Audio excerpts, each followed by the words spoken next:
How to pause TikTok ad when you are watching a video on TikTok. So if you want more tutorials like this, please subscribe and click that bell icon on so you will be updated for more videos like this.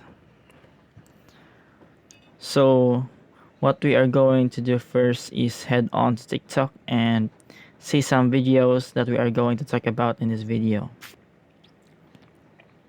So if you have seen videos like this where you have to pause at the right moment and just can't pause at the right moment, well, creators are doing this so that you would have more views.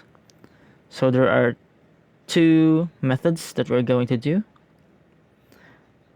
First is that we can screen record this video by clicking on screen record on your phone.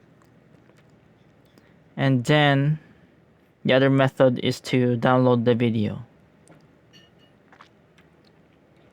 So just save the video, and this way you can view the video and manipulate it so you can watch the certain part of the video if you have downloaded it already.